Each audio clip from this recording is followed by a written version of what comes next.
कागल गावचा गुन्हा ऐका त्याची कहाणी रांगडा ज्याचा बाज आगळं हुत पाणी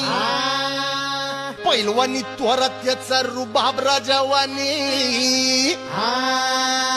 कौतिक सांगू किती पठ्ठ्या बहुगुणी ऐसा कलंदर त्याचा येगळाच ढंग त्याचा येगळाच ढंग हाती हुन्नर डोसक्या मंदी झिंग डोसक्या मंदी झिंग